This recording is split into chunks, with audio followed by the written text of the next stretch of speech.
I want to take some time and introduce my guest today.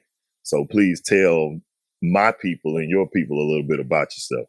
My name is Dr. Roz. First of all, I'm very excited to be here. Um, I'm a licensed professional counselor and relationship expert.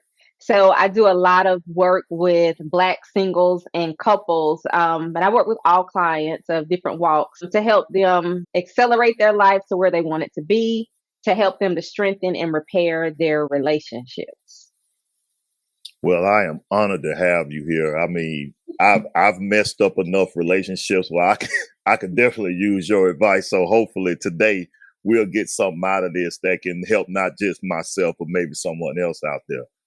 I really wanted to Mhm. get your thoughts on when in a relationship, or even this could be family. I've experienced this in my family. When Mhm. dealing with the females in my family, I find it very difficult for them to hold themselves accountable or even let someone Mhm. else hold them accountable. And what I mean Mhm. by that is if there's blame to go around for a thing, like even as siblings and we broke something in the house and right, both of us were Yeah. playing, right? And we both Mhm. broke this thing. I just Mhm. don't see the willingness to share in the blame and stuff when things like that occur. And I'm seeing this manifest now that we're Mhm. adults. So I just really wanted to Mm. see what you thought about that, or kind of get your take on that. Okay, well, there are so many directions that I can go in, but let me just start here. I believe that it's difficult for anybody to accept responsibility for their role in situations. It takes a person who really wants to do the work and look at themselves to be able to accept responsibility. So a lot of us are walking around still feeling victimized, still feeling like, someone owes us something. And so that alone creates this barrier between me being able to really, really, and I mean really see myself. So when you do approach someone like that, it makes sense that they would not want to accept blame because we get wrapped up in wanting to either pass the buck or wanting to justify our actions. And so I think that's a big part of it. I don't, Man, woman, boy, or girl. I hear that, but I struggle to see that as something a Hmm. man can get away with, right? Because Hmm. even as Okay. children, like you're always held accountable. Like even from where I Yeah. grew up and the friends, I was telling some friends of mine the Hmm. other day, my Hmm. friends hold me more Hmm. accountable than anybody. Like we don't give anybody Yeah. slack. So, sometimes harder Yeah. on me than I am on myself. So just from a male Hmm. standpoint, and when I'm talking about friends, I mean my male Yeah. friends. It's just the Yeah. iron sharpens iron type of thing. And so Hmm. this topic came up in discussion among some of us, and we were just wondering, like, why does this seem universal with the women we're dealing with? It seems as if we're Understand that. always at fault. We're always Mhm. at fault for what's going Yeah. on. Like, you know, Societally, um, we blame the reason that relationships don't work on men. We blame the reason that relationships don't work because men are not biologically wired to do relationships. And none of that is true. Like these are myths, but these are people's personal experiences that have told them that this is the reason why something happens. So when we right. encounter a situation with a man, we are hardwired and ready to say, you did this. As I'm listening to you, I can understand this conversation amongst men folk because I believe that it also comes not just from being a man, but as a man, and I'm not a man, so I can't speak for men, but I find it that men are more um critical of themselves, which in turn I believe would allow or create the opportunity for you to accept more responsibility than women. Because I hear that a lot that we have to make sure we're making the money. We have to make sure we get the job. We have to make sure that we're carrying the weight of the Black family on our back, the weight of my partner on my back, the weight of my children on my back. And when things go wrong, and they do, there is an instant self reflection and blame for men. And so that does that kind of line up with or make sense with what you're saying, that we kind of are a little bit more critical of ourselves as men. Yeah, I mean, it's good to hear you say that. I know I've thought about this, and we've thought about this, and we're trying to just get some understanding about this Yeah. situation, because at the end of the Mhm. day, you want bonds with the opposite sex. You don't want to be on opposite Joy. sides of love. You want to join love. You don't want a Yeah. situation Mhm. where you can't connect, Mhm. but this is going to require a certain level of emotional maturity, and Yeah, absolutely. some of the things we talk about is the fact that maybe we focused on getting ourselves financially fit or physically fit, but we didn't focus on getting ourselves emotionally fit. So I know there are Mhm. areas that we struggle with as men to connect the Mhm. dots on some emotional things, because most things have to be logical. It has to make sense, right? And emotions don't Yeah. always make sense. But this idea that let me say, I'm just going. There's really no way to say this. I've seen a female be cornered in blame, like Mhm. she's cornered, like this is her fault. No ifs, ands, or buts about it, but to just get Mhm. you, because it's better to say nothing at this point. I'm not going to admit he's Mhm. right. I'm not going to say I'm wrong, but what I will do is Yeah. just sit here and look at him like Yeah. Yes. he's like Yeah. he's crazy. So it's trying to understand how we can move the needle, I guess, in communication, move the needle in Yeah. understanding, Yeah. so that we can Yeah. create a deeper bond that doesn't have, these type of things coming up that could obviously cause problems down the road, or cause Mhm. problems real time. Yeah.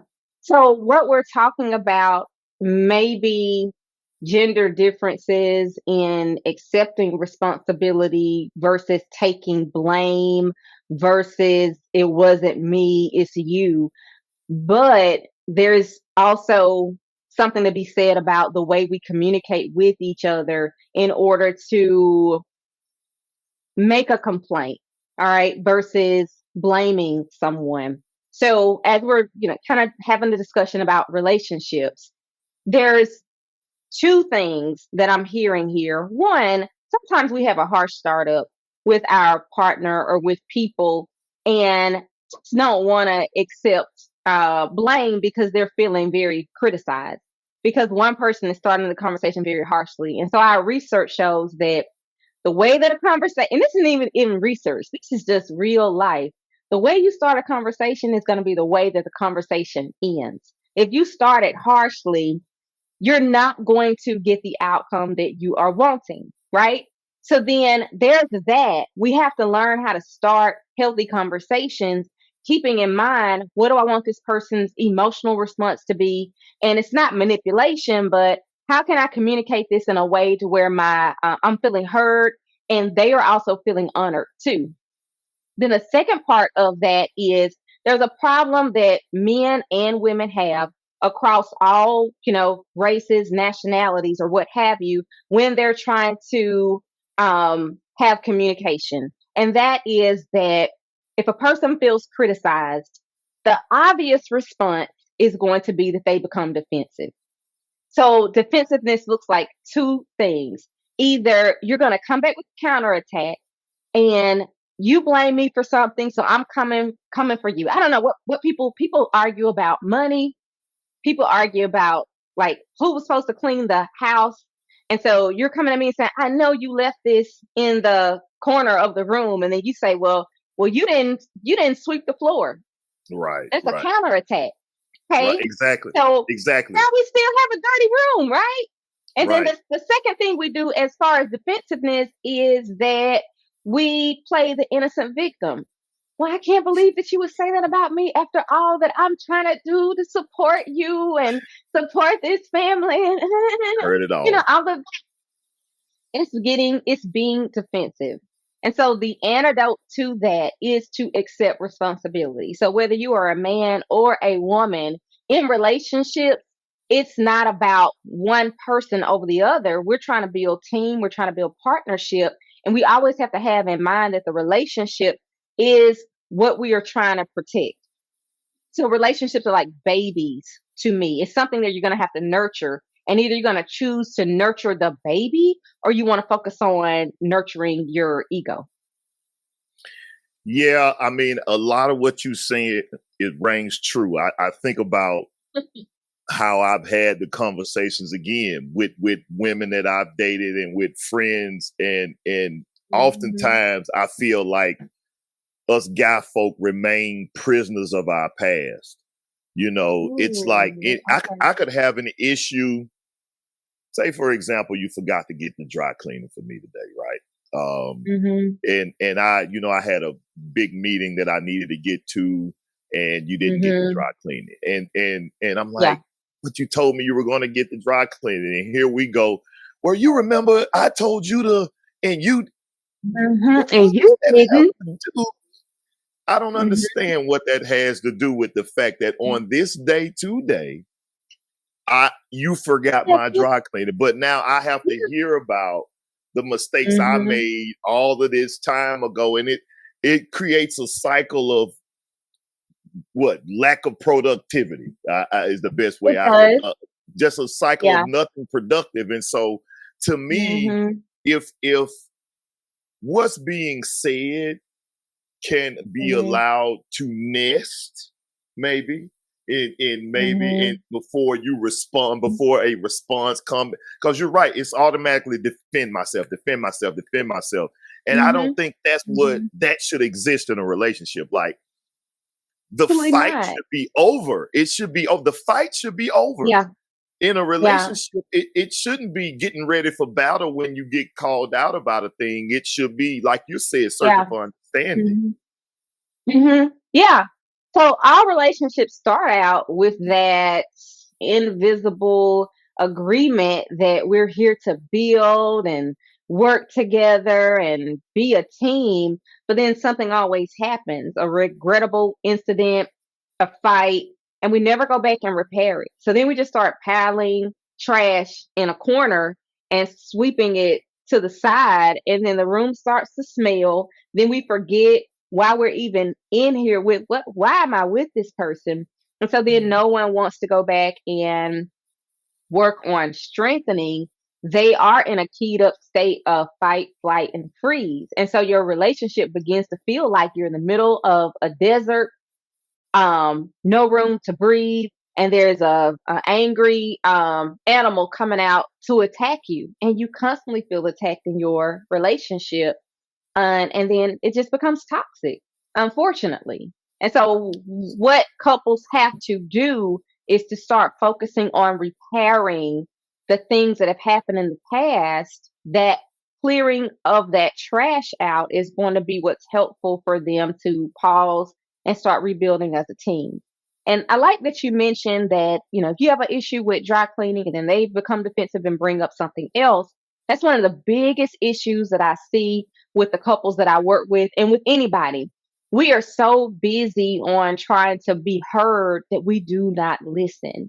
And so we want to bring in everything, the kitchen sink, the faucet, the cabinet, all that into one conversation. Right, And then we right. both walk away feeling defeated. And if we could just stop that one thing today and focus on whoever brought the topic up, resolve that, that might just so strengthen the person's ability to say, let me just listen first. And then after I've listened, I can be heard.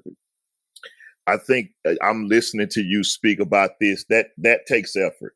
What you're talking about, that's going to take a mature person on both sides. I'm not going to even put that all on a woman, but for a Yeah. man when in that situation, when trying to express something that he may be displeased about, and then having that his Hmm. past come up. Um, it takes a big person to not attack the attack, or Yeah. defend against Yeah. the attack. So you Hmm. do have to stand down, even though you have been attacked, and attempt to stay the course in that conversation. But oftentimes, I've seen, listen, Yes. crafty women are crafty. I've seen at that point when the attack has occurred, and then I may use a word. I may use a word that may be just, I'll say this is frustrating as wiping a porcupine's butt. Then they'll turn it into something. Oh, I'm a porcupine. You think like, wait a minute. Now we're not even dealing with the issue anymore. So Yeah, no, not at all. We have to be careful in yeah, what we say and how we address those conversations for sure. Because if not, we'll find ourselves just kind of going in this cycle. Um, there's somebody who I've never fought with, and I think that this is an important part of the conversation. I have had a best friend since the third grade. Her name is Renee. We've had, I want to say, three kerfluffles in our 30-year friendship. And it's because it's hard for you to fight with your friend. So one of the things that I realized is that in relationships, we're so fascinated with wanting to do life together and do love together that we don't really focus on investing in doing friendship together.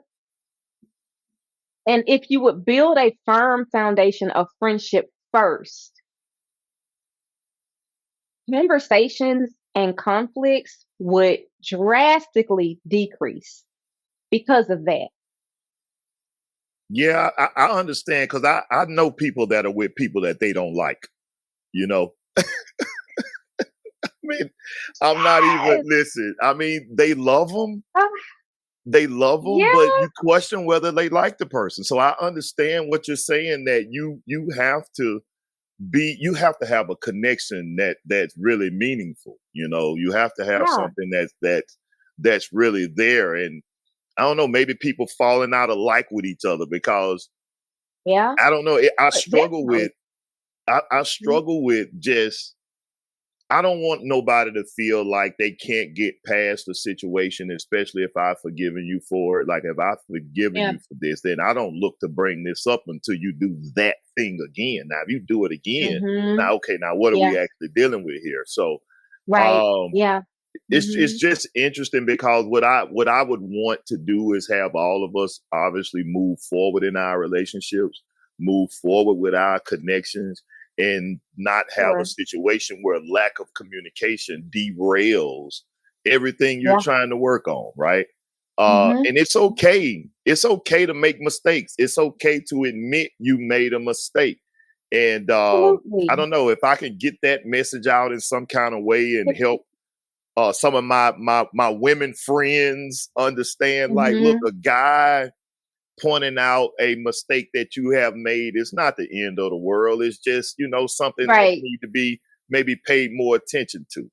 That's I Mhm. guess that's my point. And not feel as if a guy's really being so critical that it means let's throw the baby out with the bathwater. So, Absolutely. yeah. Relationships are teachers.